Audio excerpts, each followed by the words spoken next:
everyone. So, welcome to second lecture on health and diseases on Think Tank UPSC.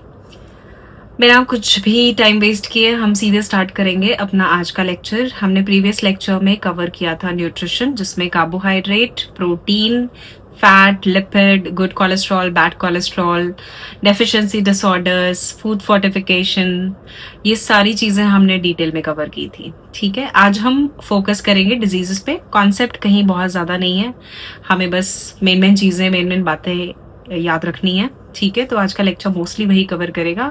फिर बचेंगे इस chapter के कुछ छोटे छोटे मोटे टॉपिक्स और, जो कि आपको लास्ट लेक्चर में मिलेंगे. Right, so let's start.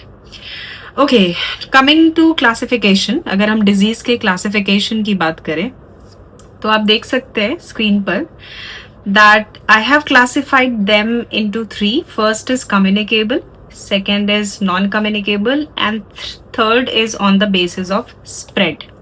है तो और भी कि on the mode of transmission भी होता है, बट वो ठीक है, वो बच्चों वाली चीज है, वो हमें और आपको पता है.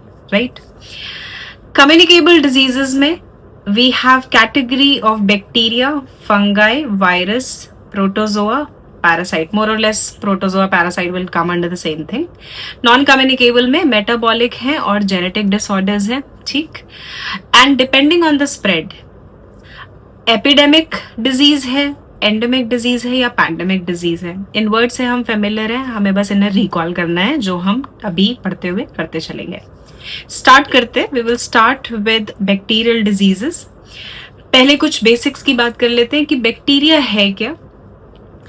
Bacteria is a unicellular organism which is prokaryotic. Prokaryotic का मतलब जिसका न्यूक्लियस या डीएनए मटेरियल एनक्लोज्ड नहीं है मेम्ब्रेन में, उसे हम प्रोकैरियोटिक सेल कहते हैं. ठीक है, दो कैटेगरी के हो सकते हैं, गुड भी और डिजीज कॉजिंग भी. गुड बैक्टीरिया कौन कौन से? वो जो गट हेल्थ को अच्छा रखते हैं, डाइजेशन में हेल्प करते हैं हमारी और किसी भी एनिमल की बॉडी के अंदर. Second, lactobacillus the most famous, जिससे कर्ड मेकिंग होती है. कितने बैक्टीरिया हैं जो चीज के फ्लेवरिंग में यूज होते हैं, वो भी गुड बैक्टीरिया की कैटेगरी में आते हैं. ठीक है, तो हमारी लाइफ में ऐसे बहुत बैक्टीरिया जो हमारे काम के ही हैं, जो हमें सरवाइव करने में हेल्प करते हैं, और फिर वो हैं जो डिजीज कॉजिंग है, जो हमारे लिए अच्छे नहीं है. पहले स्टार्ट करेंगे, मैंने नंबर वाइज सबको लिख रखा है, सबकी मेन बातें लिख रखी हैं. तो पहले स्टार्ट करेंगे ट्यूबरक्लोसिस से. ट्यूबरक्लोसिस बैक्टीरिया अटैक करता है लंग को. अगर वो लंग को अटैक कर रहा है तो हम कहते हैं कि ये पल्मोनरी ट्यूबरक्लोसिस है, और अगर वो बॉडी के किसी दूसरे पार्ट को अफेक्ट कर रहा है तो हम कहते हैं कि ये एक्स्ट्रा पल्मोनरी ट्यूबरक्लोसिस है. ठीक, पहली तो दो कैटेगरीज यही हो गई. Vaccine, the most famous vaccine is BCG. इसका टेक्निकली फुल फॉर्म है बैसिलस कैलमेट एंड गायरन, जिसकी डिटेल्स आपको पढ़ने की जरूरत नहीं है. आपको बस ये याद रखना है कि बीसीजी वैक्सीन ट्यूबरक्लोसिस के लिए यूज होती है. ठीक है, the disease is still prevalent in India. Eliminate करने का टारगेट है, बट अभी तक एलिमिनेट हुई नहीं है. होती किस मोड से ट्रांसमिट है ये? एयर, हवा, पानी में बैक्टीरियल स्पोर्स प्रेजेंट है, उनसे ट्रांसमिट होती है. ठीक, फिर एक है एमडीआर टीबी. एमडीआर टीबी मतलब बैक्टीरिया जो है रेजिस्टेंट हो जाता है towards multiple drugs, towards one और टू ड्रग्स. तो अगर वो रेजिस्टेंट हो गया है तो फर्स्ट लाइन ऑफ एंटीबायोटिक्स क्या हो गई हैं? फेल हो गई हैं. ठीक है, अगर इससे भी वर्स कंडीशन आई कि वो बहुत सारे एंटीबायोटिक्स की तरफ फेल हो गया, तो हम कहते हैं XDR TB, that is extreme drug resistant, means resistant to even second line of harsh drugs. Right, so this is what MDR-TB and XDR-TB stands for. India में टीबी का बहुत ज्यादा बर्डन है, लेकिन अभी रिसेंट एलिमिनेशन स्ट्रैटेजीज जो apply की गई, वो रिसेंट लेटेस्ट डेवलपमेंट के हिसाब से न्यू केसेस ड्रॉप हुए हैं by 21% and death due to tuberculosis drop हुई है बाय 28%. ठीक है, एलिमिनेट अभी भी नहीं हुआ है, कंट्रोल डेफिनेटली कुछ होल्ड आ गया है. मूविंग ऑन, आगे बढ़ते हैं. Next is diphtheria. ट्रांसमिशन कैसे है? Person to person. हाउ? उनके ड्रॉपलेट्स के थ्रू, सलाइवा ड्रॉपलेट्स के थ्रू. फिर है पर्टसिस या वूपिंग कफ, ये कैसे होता है ट्रांसमिट, एयरबॉर्न है। फिर है टिटनेस, बैक्टीरिया के स्पोर्स प्रेजेंट होते हैं एनवायरनमेंट में, वो कहीं भी हो सकते हैं, वो किसी सर्फेस पे हो सकते हैं, वो हवा में हो सकते हैं, right, when we acquire them तब हमें होता है टिटनेस। ये तीनों बताने का पॉइंट बस ये था कि एक फेमस वैक्सीन है डीपीटी। डीपीटी मतलब D for diphtheria, P for pertussis and T for tetanus. ये वैक्सीन लगती है इन तीनों डिजीजेस के लिए। ये तीनों भी कौन कॉज करता है, माइक्रो ऑर्गेनिज्म जो रिस्पॉन्सिबल है वो है बैक्टीरिया। फिर है कॉलेरा, हो किस वजह से रहा है, कंटामिनेटेड वाटर की वजह से हो रहा है। ठीक, सॉल्यूशन क्या है, ORS। क्यों, क्योंकि इंसान को इतनी ज्यादा डायरिया और इतना ज्यादा वॉमिटिंग हो जाती है कि उसके बॉडी में एक्सट्रीम डिहाइड्रेशन हो जाता है, पानी की बहुत कमी हो जाती है। तो उस केस में डॉक्टर सजेस्ट करते हैं ORS। ORS का फुल फॉर्म है ओरल रिहाइड्रेशन सॉल्यूशन, जिसमें सोडियम और शुगर का अमाउंट बहुत ज्यादा होता है। ठीक है, इसके पीछे पूरी साइंस है क्यों दिया जाता है। तो ORS बेसिकली पेशेंट को हेल्प करता है डिहाइड्रेशन ओवरकम करने में।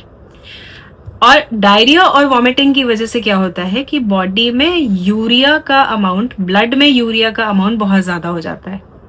तो अगर हमने ORS नहीं दिया और यूरिया ब्लड में बढ़ता चला गया तो एक इंसान कॉलेरा की वजह से मर भी सकता है।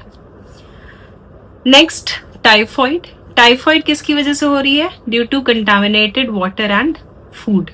तो अगर क्वेश्चन ये आ जाए कि कॉलेरा और टाइफॉइड क्या पर्सन टू पर्सन कांटेक्ट से, छूने से हो जाएगा, पास बैठने से हो जाएगा, छींकने से हो जाएगा, तो नहीं, ठीक है, क्योंकि ये contamination via water and food है। टाइफॉइड के लिए ओरल एंड इंजेक्टेबल वैक्सीन दोनों बनी है। ठीक, ये जो मैंने लिखा है not from person to person, वो यही कहने का मतलब था कि ह्यूमन टू ह्यूमन ट्रांसमिशन नहीं है, transmission through water and food है। Next is gonorrhoea and syphilis. ये दोनों कैसी डिजीजेज हैं, ये दोनों सेक्सुअली ट्रांसमिटेड डिजीजेज हैं, या फिर ये ट्रांसमिट हो सकती हैं मदर टू चाइल्ड। एक एड्स है, बहुत फेमस, हम सब जानते हैं उसके बारे में, लेकिन एड्स वायरल डिजीज है। तो गोनोरिया और सिफिलिस, तो गोनोरिया और सिफिलिस सेक्सुअली ट्रांसमिटेड डिजीज है, सेम एड्स की तरह। वहां भी ट्रांसमिशन मदर टू फीटस हो सकता है, इनका भी ट्रांसमिशन मदर टू फीटस हो सकता है। लेकिन गोनोरिया और सिफिलिस बैक्टीरियल कैटेगरी में आती है और एड्स वायरल कैटेगरी में गोनोरिया आता में है। गोनोरिया में देखा गया एंटी माइक्रोबियल मतलब होता क्या है, इसका मतलब क्या है, मतलब होता क्या है, इसका मतलब क्या है, इससे पहले हम बायोटेक में भी ये टर्मिनोलॉजी डिस्कस कर चुके हैं। आप वहां पे भी जाकर के ये वीडियो देख सकते हैं। ज्यादातर बैक्टीरियल डिजीजेज जो ट्रीट होती हैं वो ट्रीट होती हैं विद द हेल्प ऑफ आप देख रहे होंगे यहाँ पे मैंने दो डिजीजेस के और नाम मेंशन कर रखे हैं, लेप्रेसी एंड निमोनिया। आपको इनकी एटलीस्ट कैटेगरी पता होनी चाहिए कि लेप्रेसी और निमोनिया बैक्टीरियल कैटेगरी में आता है। आगे बढ़ते हैं। Next heading is viral diseases. समझते हैं पहले वायरस क्या है, बहुत इजी है, सब जानते हैं। वायरस नॉन सेलुलर है। जब हम ये कह रहे हैं कि नॉन सेलुलर है, हम हर उस छोटी सेलुलर जैसी चीज को या सेल जैसी दिखने वाली चीज को सेल तभी बुलाएंगे या सेलुलर तभी बोलेंगे जब उसके पास 3 बेसिक चीजें होंगी, सेल मेम्ब्रेन, साइटोप्लाज्म और जेनेटिक मटेरियल जैसा कुछ, DNA जैसा कुछ। अगर ये 3 बेर मिनिमम चीजें मिल रही हैं तभी हम उस एलिमेंट को सेल बोलेंगे। इसमें से कुछ भी मिसिंग हो गया तो हम उसे नॉन सेलुलर कैटेगरी में रखेंगे। और यही 3 चीजें जब मिलती हैं तभी हम किसी एंटिटी को लिविंग बुला पाते हैं, वरना हम उसे लिविंग नहीं बुलाएंगे। ठीक है, तो वायरस नॉन सेलुलर है। अगर वो होस्ट बॉडी के बाहर है तो नॉन लिविंग कंसिडर्ड होता है, इनर्ट होता है, मतलब इनएक्टिव होता है। और अगर वो इनसाइड होस्ट बॉडी है तो वो लिविंग कंसिडर होता है। क्यों? क्योंकि उसके पास कैपेसिटी है अपने आप को रेप्लिकेट करने की।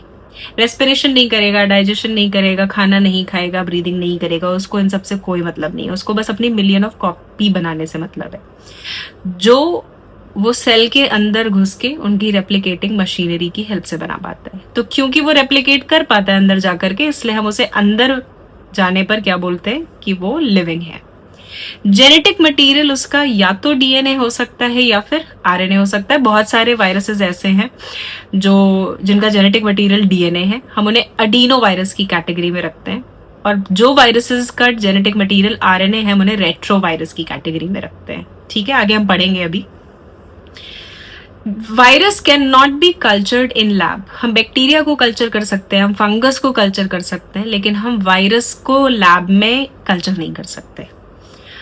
आरएनए अगर जेनेटिक मटेरियल है किसी वायरस में तो हम उन वायरसेस को रेट्रो वायरस बोलते हैं। इसका क्लासिक एग्जाम्पल है एड्स का वायरस, HIV। और अगर डीएनए है तो हम उसे अडीनो वायरस की कैटेगरी में रखते हैं। यहाँ पे मैंने एग्जाम्पल नहीं लिखा है, बट अगर मैं लिख दूं तो हमें जो कॉमन कोल्ड होता है, कॉमन फ्लू होता है, वो अडीनो वायरस है। ठीक है, मूविंग ऑन। सबसे पहली डिजीज जो हम पिक करेंगे वो है एड्स। फुल फॉर्म है acquired immuno deficiency syndrome. Virus का नाम है HIV, that is human immuno deficiency virus. कैसा वायरस है? रेट्रो वायरस है, अभी ऊपर बताया। क्यों? क्योंकि जेनेटिक मटेरियल क्या है? RNA। कम्युनिकेबल है। कैसे कैसे कम्युनिकेट या ट्रांसमिट हो सकता है? सेक्सुअल कॉन्टैक्ट से, ब्लड ट्रांसफ्यूजन से, सिरिंज या नीडल शेयर करने से। वो नीडल कहीं भी, वो हॉस्पिटल्स में नीडल शेयर हो रही हो, बाहर कहीं नीडल शेयर हो रही हो, ड्रग एडिक्ट्स में नीडल शेयर हो रही हो, टैटू करने में नीडल शेयर हो रही हो। ठीक है, तो अगर टैटू के लिए जो नीडल यूज हुई थी, अगर वो एक HIV पॉजिटिव या एड्स के इंसान पर यूज हुई थी और वही सेम नीडल आप पर भी यूज हो जाए टैटू करने के लिए, तो वहां से ट्रांसमिशन हो सकता है। एंड मदर टू फीटस में ट्रांसमिशन हो सकता है। ठीक, HIV करता क्या है? HIV किल करता है T4 सेल्स को, जो T लिम्फोसाइट्स थे उनको किल करता है। इसकी वजह से बॉडी की इम्यूनिटी क्या हो जाती है? बहुत लो, और इंसान बहुत प्रोन हो जाता है दूसरी डिजीजेस के लिए। ट्रांसमिशन किसके थ्रू नहीं होता है? No transmission of HIV through saliva और through mosquito bite. It is a pandemic, means it exists in all the world and there is no cure available. कोई भी क्योर नहीं है एड्स का। ठीक है, ये बेसिक इंफॉर्मेशन है जो एड्स के बारे में पता होनी चाहिए। नेक्स्ट डिजीज इज पोलियो, जो अटैक करता है नर्वस सिस्टम को। पोलियो का वायरस भी कैसा वायरस है? रेट्रो वायरस है, RNA वायरस है। ठीक है, वैक्सीन क्या है? एक तो ओरल वैक्सीन है, ओरल पोलियो वैक्सीन। इसमें वायरस कैसा है? Live attenuated. अटेन्यूएटेड का मतलब क्या होता है? अपने वीक फॉर्म में। या फिर IPV, that is inactivated polio vaccine. इसमें जो वायरस है वो कैसा है? किल्ड। लेकिन दोनों के पास कैपेसिटी है इम्यून सिस्टम को ट्रिगर करने की, मतलब एंटीबॉडी बनवाने की। ट्रांसमिशन कैसे होता है? Transmission through contaminated food and water. और इंडिया पोलियो फ्री डिक्लेयर हो गया था in the year 2014 by WHO। Next, hepatitis. Hepatitis के बहुत सारे वायरसेस हैं, hepatitis A, B, C, D and E। इसमें से B, C एंड D का जो ट्रांसमिशन है वो थ्रू सेक्सुअल कॉन्टैक्ट है, थ्रू ब्लड है और थ्रू नीडल्स है। ये तीन चीजें जिनके थ्रू इनका ट्रांसमिशन है। लेकिन अगर A और E की बात करें तो इनका ट्रांसमिशन है through water and food. Right, hepatitis A और B के लिए वैक्सीन अवेलेबल है, C के लिए कोई वैक्सीन नहीं है। क्या दिया जाता है? बस एंटीवायरल ट्रीटमेंट। BCD क्रॉनिक हो सकता है, और अगर हेपेटाइटिस BCD क्रॉनिक हो गया, D तो अक्सर इन कॉम्बिनेशन विद B आता है, तो ये कॉज कर सकता है cancer. Hepatitis E is specifically dangerous during pregnancy, और ये सारे किस ऑर्गन को इफेक्ट करते हैं? ये लिवर को इफेक्ट करते हैं। ठीक है, कुछ यहाँ पर स्टेटमेंट और लिखे हैं मैंने। Hepatitis B and C cases are higher than AIDS and symptoms might appear even after many years. जरूरी नहीं है कि वायरस अंदर गया है तो इमीडिएट कुछ ही दिनों में आपको हेपेटाइटिस के सिम्टम्स दिखने लगे, they can take many years as well. Moving on, herpes पर आते हैं। Herpes is also a sexually transmitted disease, viral है। होता क्या है, painful blisters near the genital region, no cure, इसका कोई क्योर नहीं है, एंटीवायरल ड्रग्स दिए जाते हैं बस। एजेंट का नाम क्या है, HSV1 एंड HSV2। अक्सर वो एजेंट के नाम पे, वायरस पार्टिकल के नाम पे क्वेश्चन पूछ लेते हैं, तो इसलिए मैंने ये मेंशन कर दिया है हर्पीज के लिए। आगे बढ़ते हैं, कोविड-19 मोस्ट फेमस, हम सबको पता है, मुझे बताने की जरूरत नहीं है, लेकिन हम तब भी पढ़ेंगे। SARS-CoV-2, ये भी कैसा वायरस है, RNA वायरस है, रेट्रोवायरस है। SARS का फुल फॉर्म है सिवियर अक्यूट रेस्पिरेटरी सिंड्रोम। कॉफ का मतलब है कोरोना वायरस और 2 का मतलब है सेकेंड रिलेटेड वायरस। इस वायरस के प्रोटीन कोड पर एक प्रोटीन मिलती है, उसको बोलते हैं स्पाइक प्रोटीन। और स्पाइक प्रोटीन के पास कैपेसिटी है कि वो सेल के ऊपर जो ACE2 नाम का रिसेप्टर लगा होता है उससे बाइंड करता है और एंटर कर जाता है सेल में। ठीक है, ट्रांसमिशन किससे हो सकता है, ड्रॉपलेट से, एरोसॉल से, या फिर अगर कंटामिनेटेड सरफेस है तो उससे, जिसे कि हम फोमाइट ट्रांसमिशन भी बोलते हैं। फोमाइट ट्रांसमिशन मतलब कंटामिनेटेड सरफेस। और अफेक्ट बॉडी के किस पार्ट को करता है, रेस्पिरेटरी सिस्टम को। वैक्सीन, हमने बायोटेक में बहुत सारी वैक्सीन डिस्कस की हैं, जल्दी से मैंने लिख दिया ताकि रिकॉल भी होता रहे पुराना सब कुछ जो कुछ इंटरकनेक्टेड है। कोवैक्सिन जो भारत बायोटेक ने डेवलप की, कोविशील्ड, mRNA वैक्सीन्स में 3 है, फाइजर, मोडर्ना एंड जेमको वैक। ठीक है, बाकी कैटेगरीज, चार्ट, ये सब मैंने बायोटेक के लेक्चर में ऑलरेडी बताया हुआ है, आप वो लेक्चर जाकर के देख सकते हैं इनकी डिटेल्स के लिए। फिर है डेंगू, वायरस का नाम है DEN5। प्लेटलेट काउंट को बॉडी के अंदर लो कर देता है, और प्लेटलेट ऐसी चीज है जो हेल्प करते हैं ब्लड क्लॉटिंग में। तो अगर प्लेटलेट ही कम हो गया तो ब्लीडिंग के चांसेस बहुत ज्यादा बढ़ गए, और ब्लीडिंग ब्लड लॉस की वजह से the person might die, internal bleeding हो जाती है। चिकनगुनिया, वायरस का नाम है CHIK5। सिम्टम क्या है, मेजर सिम्टम क्या है, joint pain. Then we have Zika, ये फीटस को अफेक्ट करता है, सेक्सुअली ट्रांसमिट भी हो सकता है रेयर केसेस में, इतना कॉमन नहीं है एड्स और बाकी सेक्सुअली ट्रांसमिटेड डिजीजेस की तरह। इन तीनों को एक साथ लिखने का पर्पस ये था कि इन तीनों के जो वेक्टर हैं वो सेम है, that is female Aedes mosquito, और ये एक्टिव रहता है कब, डे टाइम में। जबकि अगर मलेरिया का जो मस्कीटो है, फीमेल एनाफिलीज मस्कीटो, वो एक्टिव रहता है नाइट टाइम में। तो ये डिफरेंस है, स्ट्राइकिंग डिफरेंस है इन तीनों में और मलेरिया में। ठीक है, अब क्योंकि इतनी सारी डिजीजेस, अभी हम मलेरिया भी आगे देखेंगे, अभी हम फाइलेरिया भी आगे देखेंगे, इतनी सारी डिजीजेस में सबसे मेजर वेक्टर या कॉमन वेक्टर जो इन्वॉल्व है वो है मस्कीटो। तो हमारे पास कोई मेथड होना चाहिए कि हम मस्कीटो की पॉपुलेशन को या तो कंट्रोल कर सकें या उनको किसी तरह से चेंज कर सकें कि वो वायरल पार्टिकल सर्वाइव ना करें। इसके लिए एक मेथड है वॉल्बेचिया मेथड। क्या है Wolbachia method? It reduces the ability of virus to replicate inside mosquito to lower disease transmission. मतलब हमने मॉस्कीटो के अंदर कुछ ऐसा चेंज कर दिया, एक बैक्टीरिया इंसर्ट कर दिया। अगर वो बैक्टीरिया मस्कीटो के अंदर प्रेजेंट है, पूरा का पूरा बैक्टीरिया इंसर्ट कर दिया, तो अगर वो बैक्टीरिया मस्कीटो के अंदर प्रेजेंट है तो वो वायरस को रेप्लिकेट नहीं करने देगा, और वायरस को अगर रेप्लिकेट नहीं करने देगा तो वो मच्छर अगर किसी को काटेगा तो भी उसको डिजीज नहीं होगी। ठीक है, तो what is Wolbachia? Wolbachia is intracellular bacterium. Target क्या है उसका? Aedes mosquito. कंट्रोल क्या क्या करेगा? Dengue, Zika, chikungunya and yellow fever. कैसे कंट्रोल करता है? Blocks viral replication inside mosquito. UPSC में एक बार एक क्वेश्चन आया था, दैट सिंपल डायरेक्ट क्वेश्चन, ऊपर मैंने स्लाइड में लगाया भी है, दिखाती हूं मैं आपको। पहला क्वेश्चन आई थिंक वही लगाया था मैंने, ये Wolbachia method is sometimes talked with reference to controlling mosquito-borne diseases।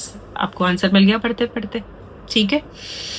चलिए वापस आते हैं Wolbachia मेथड पर। तो आंसर क्या था? Controlling mosquito-born diseases. फिर एक इंपॉर्टेंट टर्म आया, जूनोटिक डिजीजेस। क्या है जूनोटिक डिजीजेस? वो डिजीज जो ट्रांसमिट होती है फ्रॉम एनिमल्स टू ह्यूमंस। और मैंने कुछ इंपॉर्टेंट डिजीजेस जो पहले पूछी जा चुकी हैं या चांसेस हैं आगे पूछे जाने के या जो न्यूज में रही हैं, वो सबको कंपाइल कर रखा है एक जगह। रेबीज हम सब जानते हैं through dogs, but can also occur through mammals. अगर किसी मैमल के पास रेबीज का वायरस है और आप इन कांटेक्ट में आए हो, सलाइवा एक्सचेंज हुआ है, कुछ भी हुआ है, तो आपको भी हो सकता है। Nipah through fruit bats, Ebola again through fruit bats, bird flu birds के through, swine flu pigs, mpox monkey pox through rodents and hantavirus again also through rodent. तो वो डिजीजेस जो एनिमल से ह्यूमन में transmit होती हैं उन्हें हम क्या बोलते हैं? Zoonotic diseases. और ये कुछ इंपॉर्टेंट कैटेगराइज कर दिए और उनके एनिमल्स भी कैटेगराइज कर दिए, ठीक है। आगे बढ़ते हैं। इबोला वायरल डिजीज है। वायरस का नाम क्या है जो अभी लेटेस्ट डिस्कवर्ड हुआ है? वो है बंदी Bugio virus. Transmission body fluid के थ्रू है।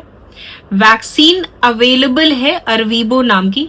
इसका भी जिक्र मैंने बायोटेक में किया था कि किस टेक्निक से बनी है, लेकिन ये जो वैक्सीन है ये पुराने स्ट्रेन पे काम करती है, दैट इज जायर स्ट्रेन, ठीक है, बंदी बुगियो के लिए नहीं है। सिम्टम क्या है? एक्सट्रीम ब्लीडिंग हो सकती है इंसान को। आउटब्रेक कहाँ हुआ था? Major Congo and then to Uganda, right. Nipah back to human transmission है या फिर ह्यूमन टू ह्यूमन ट्रांसमिशन भी नीपा में हो सकता है। सिम्टम एंसेफेलाइटिस, ब्रेन को इफेक्ट करता है। वैक्सीन अभी तक नहीं है। इंडिया का आउटब्रेक जो हुआ था नीपा का, वो केरला और वेस्ट बंगाल में देखा गया था। आईसीएमआर ने कोशिश की है, बात छेड़ी है कि हम मोनोक्लोनल एंटीबॉडीज डेवलप करें नीपा वायरस के अगेंस्ट, ठीक है, बात छिड़ी है, अभी कुछ ऐसा सॉलिड नहीं है हमारे पास। Next is very important point. Diseases that are completely eliminated from India. Smallpox, guinea worm, polio, अभी ऊपर डिस्कस कर चुके हैं, यॉज एंड ट्रैकोमा। ये डिजीजेस हैं जो एलिमिनेटेड हैं इंडिया से कंप्लीटली, ठीक है, इनके कोई भी केसेस नहीं है। उसके बाद मैंने यहाँ पर एक डिफरेंस चार्ट लगाया है स्वाइन फ्लू और बर्ड फ्लू में, जल्दी से देख लेते हैं। स्वाइन फ्लू वायरस इन्वॉल्व जो है वो है H1N1, बहुत फेमस, इसका भी ऊपर एक क्वेश्चन लगा हुआ है। बर्ड फ्लू का जो वायरस है वो है H5N1 या फिर हो सकता है H5N6 या H7N9। रिजर्वॉयर स्वाइन फ्लू का कौन है? पिग्स, अभी ऊपर भी चार्ट में देखा हमने। और बर्ड फ्लू का बर्ड्स, इसको एवियन इन्फ्लुएंजा भी इसीलिए बोलते हैं बर्ड फ्लू को। टाइप दोनों का इन्फ्लुएंजा ए ही है। Main transmission human to human droplet in swine flu and in bird flu it is bird to human. Pandemic prove हुआ था ये कब? 2009 में। मेजर कंसर्न है बर्ड फ्लू, अभी तक पैंडेमिक फिलहाल नहीं है। स्वाइन फ्लू के लिए हमारे पास जो सीजनल इन्फ्लुएंजा की वैक्सीन है वो काम कर जाती है, लेकिन एवियन फ्लू के लिए अभी फिलहाल कोई स्पेसिफिक वैक्सीन नहीं है, ठीक है। तो ये डिटेल्स आपको पढ़नी है between swine flu and avian flu. आगे बढ़ते हैं, प्रोटोजोन डिजीजेस पर आते हैं, ज्यादा डिटेल्स इनके बारे में नहीं पढ़नी हमें। मलेरिया जो पैथोजन है इसका, उसका नाम है प्लाज्मोडियम। वेक्टर है फीमेल एनोफिलीज मस्कीटो। एक्टिव कब रहता है? During night. अफेक्ट करेगा लिवर और आरबीसी। वैक्सीन्स अवेलेबल हैं RTS, S and R21। Then kala azar, pathogen का नाम है लिशमेनिया। वेक्टर है फीमेल सैंड फ्लाई। ये एंडेमिक है कहाँ? बिहार, झारखंड, वेस्ट बंगाल और यूपी में, कुछ एरियाज में, नॉट एवरीवेयर। वैक्सीन इसके लिए नहीं है।